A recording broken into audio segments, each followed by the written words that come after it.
Buried deep in the petrous part of the temporal bone lies the hearing organ, the cochlea. Its central axis is horizontally oriented in relation to the axis of the skull. The shell-shaped part of the internal ear, the cochlea, lies anteromedial to the semicircular canals and vestibule.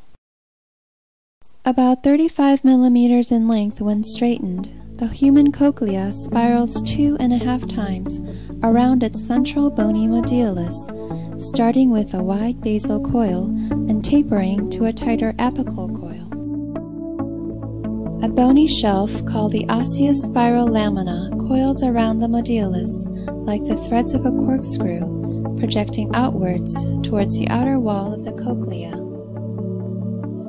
The bone of the osseous spiral lamina, like that of the modulus, is porous, allowing nerve fibers and blood vessels to travel within. The spiral modular artery and vein travel in the modulus and follow the spiral of the cochlea. Arterioles branch off from the spiral modular artery, forming capillary beds in the osseous spiral lamina. Radiating arterioles extend laterally within the bony partition to form a capillary bed in the lateral wall of the cochlea. Radiating venules, which empty into the spiral modular vein, drain these capillary beds. The cochlea consists of the membranous labyrinth, or scala media, suspended from the osseous spiral lamina within the bony labyrinth. The scala media divides the bony labyrinth into 2 fluid-filled compartments, the apical scala vestibuli and basal scala tympani. The scala media contains the organ of Corti, which is responsible for transmitting sound impulses to fibers of the cochlear nerve. Enclosing its own unique fluid called endolymph, the scala media consists of a roof called Reisner's membrane, a lateral wall, and a floor called the basilar membrane. The basilar membrane supports the sensory structure of the cochlea, the organ of Corti, which consists of sensory cells, support cells, and the gelatinous tectorial membrane. The apical surface of the hair cells and their support cells fit tightly together, forming the reticular lamina.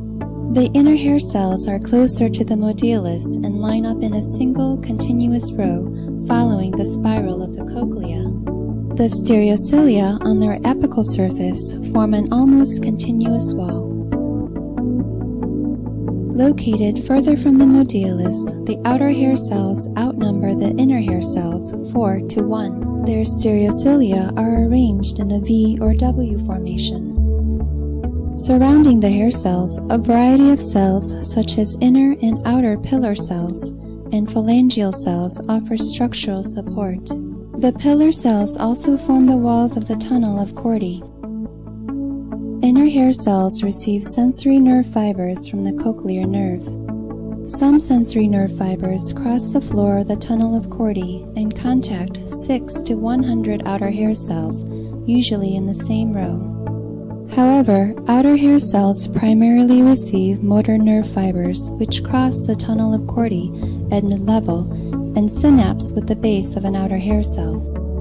This arrangement of the components of the organ of Corti changes from the base of the cochlea to the apex. At the base of the cochlea, where higher frequencies of sound are sensed, there are 3 rows of outer hair cells. This increases to 4 or 5 rows at the apex, where lower frequencies are sensed. Cell and stereocilia length also increases at the apex, causing a more severe angle in the apical surface of the organ of Corti.